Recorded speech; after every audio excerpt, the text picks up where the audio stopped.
I've been thinking on reviewing another iCarly episode from the original, but this episode from the revival I've been putting on hold time after time, and truth be told, looking back at this episode for how it aged, it really gave me the understanding that if this episode never existed, then this revival wouldn't be complete, because this episode really has a lot of returning characters from the original, and the fact that the main conflict, Lewbert himself, wouldn't even make this episode work nor happen if he was still the doorman. And just by seeing how he's portrayed throughout the entire episode, honestly, anyone who has been in the same torment as him would still be in his shoes by suing Carly and her web show. The episode begins with a client coming into the iCarly studio by having Carly sign something that turns out that she was solved, which means that she has to go to court in order to settle things with Lewbert, but at the same time with the many injuries that she gave towards Lewbert during the messing with Lewbert segments on iCarly. Her web show is about to be taken down, and yet at the same time, she's gonna be sued $1 million. The majority of the episode, aside from the B-plot, is the main characters and the antagonists in court, while Lewbert shows all the evidence against the iCarly game for giving him so many injuries. For me personally, the more I think about this episode, with this episode being 3 years old, it really aged, considering that if this episode never happened and Lewbert returns in some other way, I'm pretty sure that it wouldn't do justice for his character. If he was still the doorman, and despite Carly never messing with him since that she's trying to be grown up like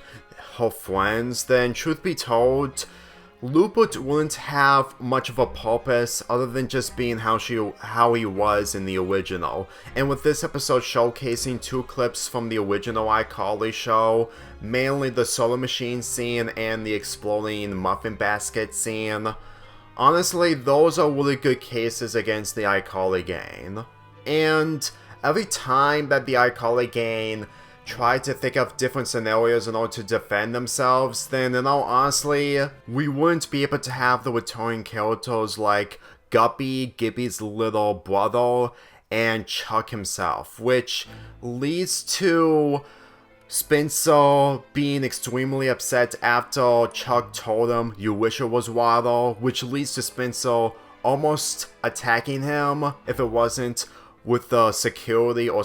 police, and this leads to Chuck throwing cupcakes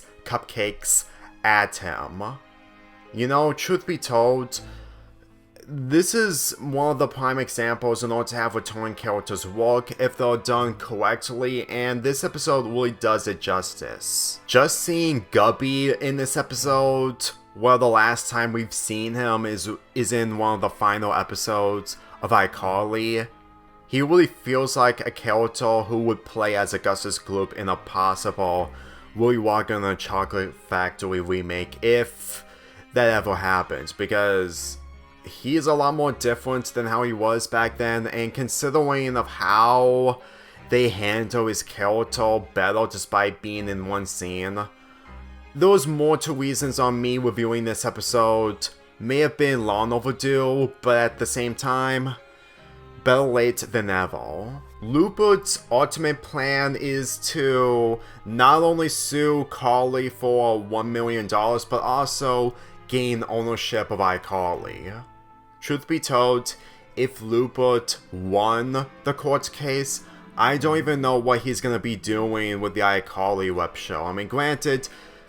it would probably put Carly and his friends out of commission when it comes to doing a web show, despite the fact that they may have to start from scratch, but knowing Lewbert, honestly, he is either doing it for the sake of gaining money for himself. Like, the fact that it's been established that he went to law school, and it's been revealed later on that he only did it just to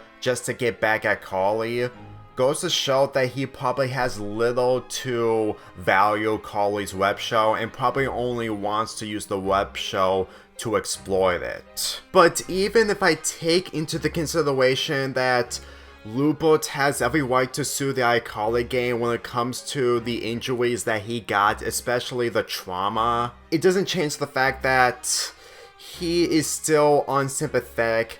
compared to the actions that he did in the original. And the only episode that you may feel sympathetic of him is the I Find Lewbert's Lost Love episode when it came to his relationship with Marta. But that's literally it. Especially since that what ends up happening after he tries to get away from her, he still treats everyone as trash. Even if I can understand that the iCarly gang were being mostly ashamed for what they did in the I Heart Lewbert episode, it didn't change the fact that Lewbert was mostly miserable to the point that if he ends up becoming Freddy's daddy, it would make Freddy's life more miserable, possibly even worse than how Sam makes his life miserable in the original. Mrs. Benson was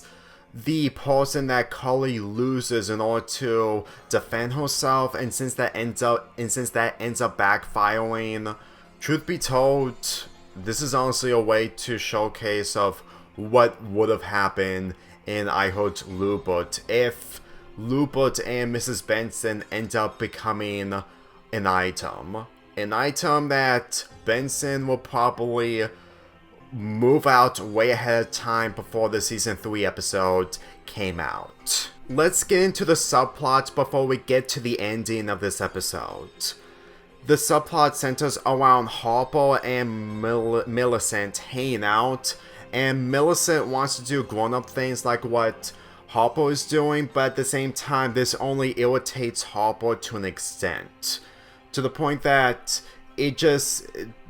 that when Millicent enters a scene that Harper is in with another person when it comes to activities and whatnot, it just led to the other person leaving. In all honesty, with this subplot centering around two characters that are new and exclusive to this revival, how in the heck can people not enjoy Harper's character to how she is carrying each scene? Like, if she actually appeared in the original in some other way, with Carly having two friends instead of one, then I'm pretty sure that she would still carry the show, despite the fact that her character would have been a lot more different. Like, every time I see Harper in this show, especially in episodes like this, she really carries the episode to the point that I can easily appreciate the effort that was put into her character. As for Millicent, in this season, she's 11 years old, and yet at the same time, despite being 27, I still relate to her when it comes to trying to get into grown-up stuff, but apparently it's just not working out for her, since that she's too young to handle that. Like, even though that if she did succeed on being a grown-up, it would probably be a lot more complicated, since that there was still more things she is led to experience, and when it comes to how Harper is portrayed, she probably has a better life, to the point that Millicent will probably never be like her even if she tries. At times, I feel sympathy towards Harper for how she's being put into this situation, but at the same time, when it comes to the relatability towards Millicent, sympathy and relatability are completely different, to the point that looking into them individually can showcase the type of character traits that these two characters have. Like, at times, when Millicent gets older, she will probably have a successful life in some other way, but at the same time not in the same ways as Harper. And considering that that is a factor that Carly ends up being friends with Harper when it comes to the case against Lewbert later on, honestly,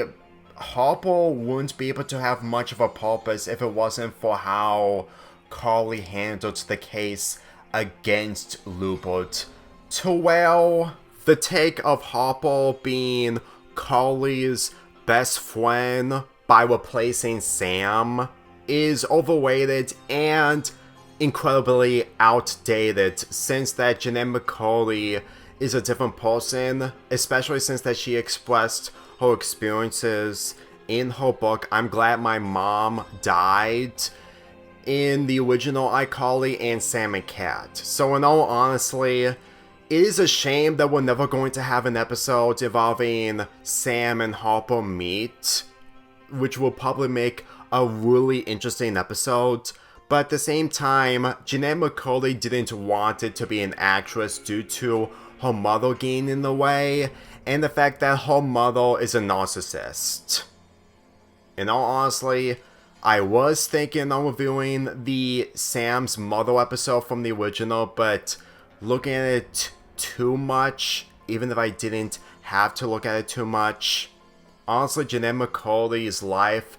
right now is something that she should have had during childhood, and truth be told, regardless if Carly wouldn't be able to have two friends being as her co-stars for a web show,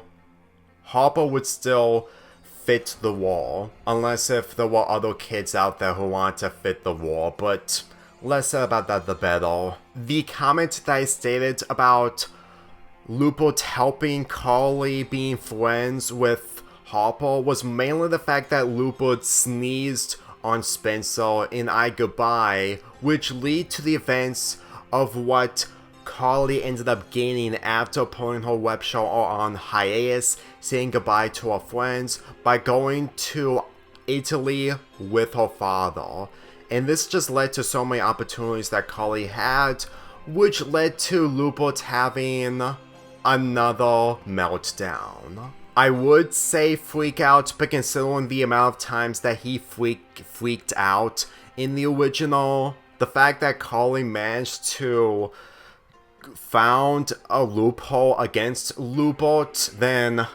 in all honesty, Lewbert honestly thought that Carly wouldn't be able to do a loophole against him. And it really exposes Lewbert on who he really is, and this led to Lewbert getting his wart back after getting stressed out for the 1000th or millionth time. And I found Harper's reaction really mesmerizing, considering that she is witnessing characters from the original. It's still sad that we're never ever going to have a Harper and Sam episode, but still. So despite winning the court case against Lewbert, Carly still needs to pay $250,000 when it came to the injuries, but Spencer took care of that. And that's basically the episode in general. Every time I rewatch this episode by planning on reviewing it, even though there are some times that I just watch the episode for entertainment purposes, this episode is one of the best of what the revival has to offer. I've always figured that whenever I had the chance to review this episode, before this day came, I probably would have had little knowledge of it due to the lore of iCarly being a lot more different in the revival compared to the original. And judging of how that they are connecting most of the dots when it comes to characters returning, honestly, it's difficult to see on how that Nickelodeon ditched the idea of not having a continuation after the 3rd season, since that iCarly was one of the biggest franchises of the network. But considering that it was made by Dan Schneider, there was a reason onto why I've been trying to avoid his name, but at the same time, separating him from the shows that he makes. But at this point, and I'm not ignoring the allegations against him But I'm really getting sick of people bringing him up because, truth be told, there are a few videos that just ends up becoming the same thing over and over again and nothing new, and just people just instantly getting on board with it, which, honestly, taking the more high ground is still important, but at this point, it just ends up becoming a cop-out for people to instantly be better than other people, which, honestly, you're probably never going to accomplish anything of what Dan Schneider accomplished if you take out the allegations, because honestly, you probably wouldn't be able to go through 2 decades or so on making multiple shows to the point that you'll probably lose your sanity. All I can say is that in my outro, I'm going to put in one video of Dan Schneider that is from someone else that really explains everything onto why he has escaped trouble, but at the same time, I understand why Nickelodeon favored him in comparison to other Nick sitcoms, well, aside from Ned's Declassified and Big Time Rush. At this point, just seeing the courtroom or polices in some other way when it comes to making jokes about Dan Schneider, honestly, they're not terrible, but I never found them funny to begin with. And it's getting really, really irritating as I see more and more of that. But